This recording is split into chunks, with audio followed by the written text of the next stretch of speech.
Assalamualaikum warahmatullahi wabarakatuh. Kembali lagi di channel Gudang Misteri. Untuk kisah kali ini, saya akan membawakan sebuah kisah nyata. Kisah yang berjudul Villa Angker. Dan sebelum kita lanjut ke ceritanya, tekan dulu tombol like di video ini dan tekan juga tombol subscribe di channel ini. Dan nyalakan tombol notifikasi agar tidak ketinggalan cerita-cerita lainnya dari channel ini. Seperti apa sebuah kisah dalam cerita ini, dan langsung saja kita masuk ke ceritanya. Hai, saya Billy. Waktu itu saya dan teman-teman berlibur di sebuah villa di Puncak Bogor. Kami berangkat dari rumah pukul 2 sore dengan menggunakan bis sewaan. Setelah menempuh 3 jam perjalanan naik turun gunung, kami pun sampai di villa. Turun dari bis, hawa gunung yang dingin menerpa tubuh kami. Hilanglah semua rasa penat dan bosan selama perjalanan. Kesan pertama melihat villa ini terlihat lumayan indah. Walaupun sedikit terlihat menyeramkan, karena bangunannya seperti bangunan Belanda. Ditambah lokasinya yang terpencil dari rumah warga. Kami pun masuk villa dan membagi-bagikan kamar. Villa ini terdapat 6 kamar, 2 di lantai atas dan 4 di lantai bawah.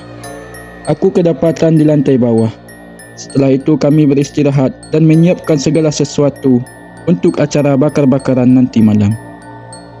Singkat cerita, malam pun tiba. Sekitar pukul 9 malam, kita mulai menyalakan api di atas kayu yang sudah disiapkan sebelumnya. Daging pun dipanggang. Sambil menunggu makanan matang, kami menghabiskan waktu. Ada yang bercerita-cerita, bernyanyi dengan gitar, main catur, dan kegiatan lainnya. Beberapa saat kemudian makanan pun matang. Kami makan-makan bersama. Setelah makan, kami semua tetap di halaman villa sambil melakukan kegiatan yang sama. Tak terasa waktu sudah pukul 1 malam. 2 orang teman kami, Jeffrey dan Wahyu, merasa ngantuk dan ingin segera tidur. Mereka pun mengajak pacarnya masing-masing untuk menemaninya. Berangkatlah mereka masuk ke dalam villa dan menaiki tangga untuk ke kamarnya. Kebetulan kamar mereka kebagian di lantai 2.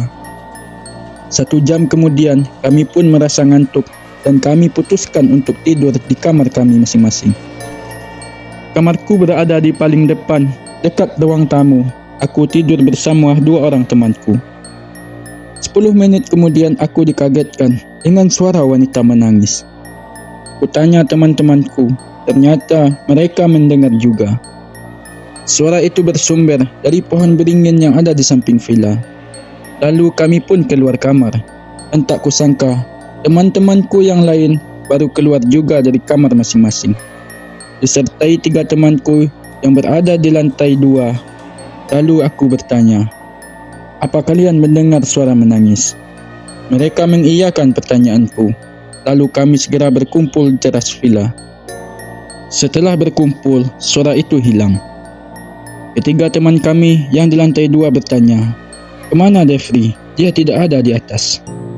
"Kami tidak tahu, bukannya bersama kalian di atas," saya menimpali. 5 menit kemudian kami dikagetkan dengan suara tawa khas kuntilanak yang bersumber dari lantai 2, disertai dengan suara langkah lari, dan ternyata itu Jeffrey yang lari seperti sedang ketakutan.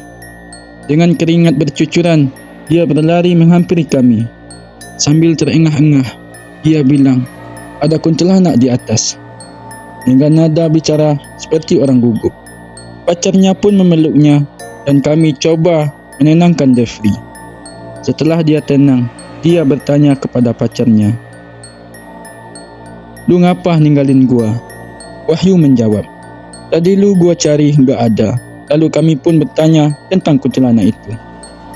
Jeffrey bercerita, "Tadi itu gue bangun mau ke kamar mandi. Gue lihat Wahyu masih tidur pulas dengan tertutup selimut. Pas gue keluar kamar, cewek gue manggil gue dari kamarnya. Gue jalan ke kamar cewek gue.